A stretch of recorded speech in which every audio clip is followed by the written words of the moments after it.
수요 말씀 기도회 2025년 9월 24일에 오늘 새로 시작합니다. 바울 신학을 세 번째 시간입니다. 바울의 복음과 신화 종교와의 만남 세 번째 시간. 바울이 복음을 전하는 그 시대가 그리스 로마 신화의 시대였습니다. 지금으로부터 2000년 전 그리스 로마 신화가 그 시대 배경을 이렇게 꽉 채우고 있었던 종교적, 문화적 그 상황이었습니다. 신화 종교의 만남에 대해서 첫째 시간에는 스스와 험에 대해서 바나바를 제우스라 부르고 바울을 헤르메스라 불렀던 그 사도행전의 이야기를 우리가 공부한 적이 있죠. 그리고 정의의 여신 디케에 대해서 28장에 나옵니까? 여기에서는 그 멜리데 섬 사람들이 바울이 바다에서는 풍랑을 피해 포세이돈 신을 피해서 살아나왔지만 육지에서는 정의의 여신, 공의의 신 디케라는 말이 디카이오스네 이제 자른 말인데 디케 정의란 뜻이죠. 디케 여신의 그 공의로 죽게 되었구나. 그랬을 때 독사에 물린 손에 독사를 떨어뜨리고 살아난 모습을 보고 멜리데 섬 원주민들이 바울을 신격화하면서 높이려고 했던 그런 이야기가 있죠. 그랬을 때 그가 참신이신 예수님을 믿으라. 이제 그 원주민들에게 복음을 전했습니다. 오늘은 세 번째 아데미죠. 아르테미. 로마 신화에서는 다이아나라고 부릅니다. 여신입니다. 사도행전 19장에 아르테미스 이야기가 나오는데 여기 요약한 그 내용은 사도행전 19장 8절부터 10절이 바울은 3차 전도 여행 때 육로로 갈라디아 남부 도시들을 거쳐 에베소에 가게 됩니다. 이 에베소의 아데미 여신이 아마 본거지였던 것 같아요. 그래서 에베소에 도착하여 무려 27개월 이상 머물며 복음을 전했습니다.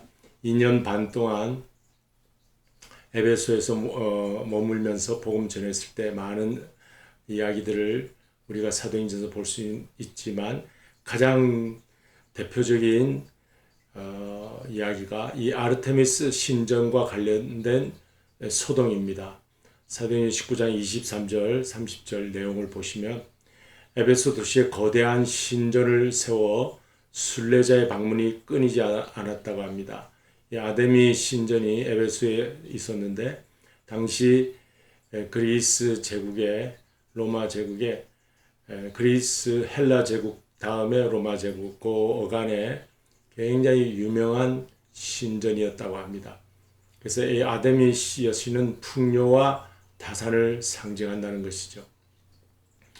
이 바울이 예수 그리스도의 복음을 전함으로 이 이방 신전을 찾았던 많은 순례객들, 저들에게 팔았던 신전 모형, 아데미 여신의 모형 기념품이 잘 팔리지가 않게 되었어요. 그래서 그 상인들의 수입이 감소하게 되자 소동을 일으키게 되는 그런 이야기가 되겠습니다. 여기 아데미 여신의 풍요와 다산의 상징 여신의 모습입니다. 풍요와 다산이죠. 그리고 이 데메트리오 그 은장색 그 금속 세공사가 이 여신의 모습을 이렇게 조각하고 있는 그런 내용이 되겠습니다. 자, 이 성경 말씀 사도행전 19장 23절 29절 사도행전에 나타난 말씀을 통해서 읽어보면 그때 어떤 일이 일어났는지 그 소동의 상황을 우리가 알 수가 있어서 성경을 그대로 한번 읽어보겠습니다. 그때쯤 되어 이 도로 말미암아 적지 않은 소동이 있었으니 즉 데메드리오라 하는 어떤 은장색이 은으로 아데미의 신상 모형을 만들어 직공들에게 적지 않은 벌이를 하게 하더니 그가 그 직공들과 그러한 영업하는 자들을 모아 이르되 여러분도 알거니와 우리의 풍족한 생활이 이 생업에 있는데 이 바울이 에베소뿐 아니라 거의 전 아시아를 통하여 수많은 사람을 권유하여 말하되 사람의 손으로 만든 것들은 신이 아니라 하니 이는 그대들도 보고 들은 것이라. 우리의 영업이 천하해질 위험이 있을 뿐 아니라 큰 여신 아데미의 신전도 무시당하게 되고 온 아시아와 천하가 위하는 그의 위엄도 떨어질까 하노라 하더라. 그들이 이 말을 듣고 분노가 가득하여 외쳐 이르되 크도다 에베소 사람의 아데미여 하니 온 시대가 요란하여 바울과 같이 다니는 마게도냐 사람 가이오와 아리스다고를 붙들어 일제히 연극장으로 달려 들어가는지라. 이게 이제 성경에 나타난 내용 그대로입니다. 이 이야기를 통해서 우리가 추측해 볼 수 있는 것은 바울의 전도가 얼마나 큰 영향을 끼쳤는지를 알게 해주는 배경이 되겠습니다. AD 50년대 중반에 있었던 일인데 바울의 복음 전도가 너무나도 강력했기 때문에 당시 신으로 모시던 에베소 사람들의 그 아데미 여신이 위험이 떨어지게 되고 무시를 당하게 되고 그리고 그 조각상을 기념품으로 만들어 팔던 사람들의 그 이익을 잃게 되는 그런 일들이 일어났다는 것이죠. 그래서 연극장, 야외극장이죠. 여기 한번 보면 이게 야외극장의 모습입니다. 한 2만여 명이 2만 5천 명 정도 모여 있을 수 있었던 야외극장이라는데 에베소에 가면 이러한 그 무너진 상태의 모습이 이제 있다고 하는 것입니다. 그리고 여기 좀 더 아데미 여신의 그 신상 모습인데 여기에 풍요와 다산을 의미하고요. 여기에는 그 짐승들 머리가 새겨져 있어요. 황소머리, 염소머리 이런 짐승들 머리가 쭉 새겨져 있어서 풍요 다산을 상징한다고 합니다. 한번 읽어보겠습니다. 바울이 끌려가 사람들에게 모욕을 당하던 야외 극장은 일부가 허물어지고 돌계단은 부서진 채 방치되어 있지만 그들의 함성에 맞서 예수 그리스도를 전했던 담대하고 연한 모습이 떠오르는 현장이다. 이 사도 바울 일행이 여기 가운데 서 있었겠죠. 막 아데미 소란을 일으키는 아데미 신전 신상 그 조각을 팔던 사람들이 이렇게 소동 막 일으키고 사람들이 일으켜서 야외극장이 떠나갈 듯 했다는 것입니다. 그만큼 바울의 전도 활동이 아주 큰 영향을 끼쳤다는 것을 단적으로 보여주는 것입니다. 그냥 구석에서 일어난 일이 아니죠. 에베소 중심부에서 커다란 반향을 일으켰다 그렇게 보게 됩니다. 그리고 이제 네 번째 우리가 또 생각해보는 신은 디오니소스라고 하는 신인데 술의 신이라고 합니다. 그리스에서는 디오니소스라고 부르고 로마에서는 바커스라고 부릅니다. 바커스가 이제 술의 신을 상징하는 것이죠. 디오니소스는 포도주를 상징하는 술의 신으로 숭배를 하였습니다. 이게 굉장히 당시에 그 문화였습니다. 포도주가 많은 사람들에게 숭배를 받았어요. 그래서 디오니소스는 그리스 제국의 시대가 막을 내리고 로마 시대가 시작된 이후에도 여전히 위세를 떨치며 그 이름을 달리하여 바커스라 불리게 되었다 합니다. 이 포도주라는 것이 그 신이 빚은 음료라. 당시 사람들이 포도주를 표현할 때 정말 그 디오니소스 신이 내려와 빚은 음료와 같은 것이다.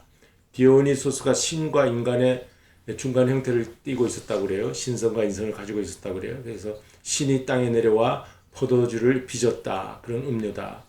그래서 로마에서는 바크스라 불렀는데 우리 한국의 우리 드링 제약회사에서 파는 드링크 중에 바카스티가 있죠. 동아제약 바카스티.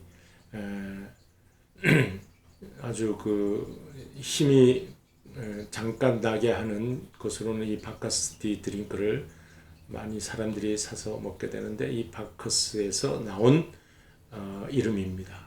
자, 우리 디오니소스 신의 이야기는 포도주 이야기는 어디 나오죠?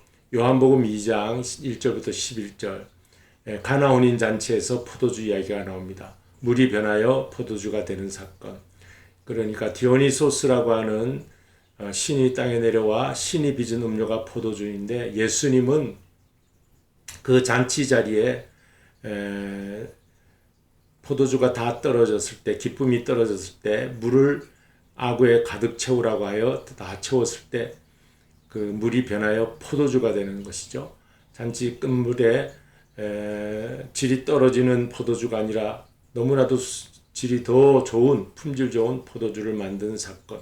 디오니소스보다 더 위대한 참신 예수 그리스도다라고 하는 것을 당시 이방인들에게 전하기 위하여 사도 요한복음은 사도 요한이 기록했잖아요. 요한이 이렇게 처음 복음서를 시작하며 이러한 포도주 이야기를 꺼내고 있다고 이제 성서학자들이 그렇게 연구를 해서 이제 이런 아마 신화 속의 그 성서도 이렇게 영향을 그 배경으로 이러한 말씀이 이제 더 기록될 수 있었다. 이제 그렇게 이야기를 하는 것이죠. 자, 사도 요한은 어디서 목회했는가 하면은요, 에베소에서 목회하였어요. 그리고 이제 어머니 마리아, 예수의 어머니 마리아를 요한 사도가 자기 어머니처럼 맡게 되죠. 그래서 그 어머니 마리아와 요한이 예수님 사후 어디로 떠났냐면은 예루살렘을 떠나 에베소로 이렇게 떠나게 되었습니다. 그래서 에베소 가서 그 마리아와 함께 사도 요한은 목회를 하였습니다. 어머니 마리아의 무덤이 에베소에 있다고 합니다. 그렇게 사도 요한이 에베소에서 목회했으니까 디오니소스라고 하는 이 신의 이야기가 자연스럽게 요한도 알고 있고, 당시 이방인들에게도 이러한 이야기가 다 퍼져 있으니까 이제 처음 복음서를 시작하며 예수님은 우리 모든 것을 변화시켜 주시는 분이다. 물이 변하여 포도주가 되는 것처럼 생명의 잔치, 하나님 나라 잔치는 혼인 잔치고 기쁨의 잔치고, 예수님이 계신 곳은 하나님 나라의 기쁨의 잔치가 펼쳐지는데 모든 것이 변한다. 그래서 물이 변하여 포도주가 되는, 그러니까 디오니소스 신보다도 더 위대한 참 신이신 분이 예수 그리스도다. 이걸 전하는 것이 요한복음서가 되겠어요. 물로 포도주를 만드신 참 신이신 로마 제국의 이방인들에게 전하고 싶었던 것이죠. 그러니까 우리는 지금 뭐 가나온인 잔치 이야기 들으면 이런 디오니소스를 떠올리지 않지만, 이 당시 로마 제국의 이방인들은 그리스 에베소스 사람들이나 그리스의 에베소스 사람들이나 로마의 이방인들은 포도주가 된다고 자기의 그 디오니소스를 떠올리면서 예수 그리스도야말로 우리 신화 속에 우리가 섬기는 그런 신이 아닌 온 우주를 지으신 참 신이시구나.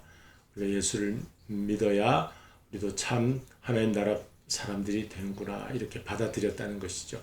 그래서 오늘은 아데미 여신, 아르테미스 여신과 이러한 포도주 사건을 통하여 당시 신화 속에 있었던 디오니소스를 능가하시는 분 예수 그리스도에 대해서 우리가 배웠습니다.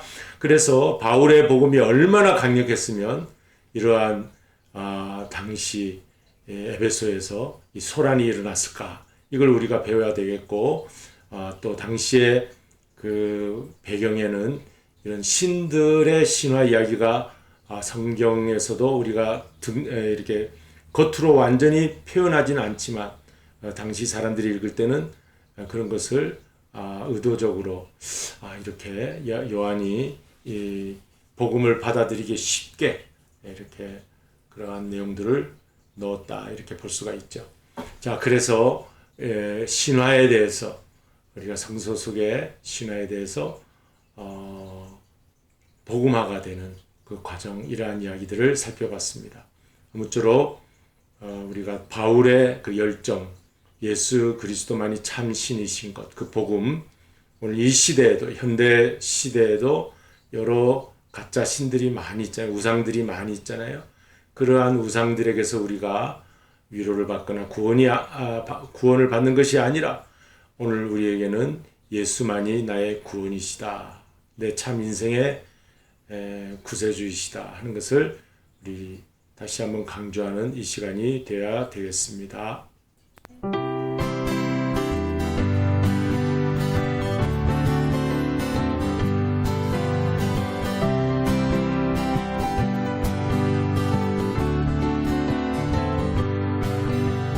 예수님이 말씀하시니 물이 변하여 포도주 됐네.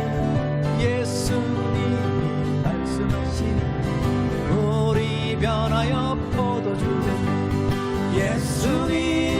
예수님 나에게도 말씀하셔서 새롭게 변화시켜 주소서. 예수님이 말씀하시니 바디메오가 눈을 떴다네. 예수님이 말씀하시니 바디메오가 눈을 떴다네. 예수님 나에게도 말씀하셔서 새롭게 변화시켜 주소서.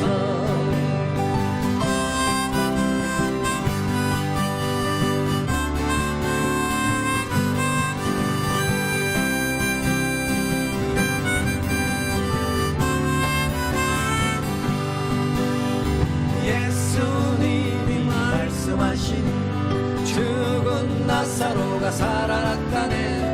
예수님이 말씀하시니 죽은 나사로가 살아났다네. 예수님 나에게도 말씀하셔서 새롭게 변화시켜 주소서. 예수님이 말씀하시니 거친 파도가 잔잔해졌네. 예수님이 말씀하시니 거친 파도가 잔잔해졌네. 예수님 나에게도 말씀하셔서 새롭게 변화시켜 주소서. 예수님 나에게도 말씀하셔서 새롭게 변화시켜 주소서.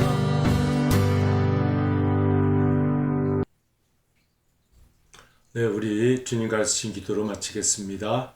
하늘에 계신 우리 아버지여, 이름이 거룩히 여김을 받으시오며 나라에 임하옵시며 뜻이 하늘에서 이룬 것 같이 땅에서도 이루어지이다.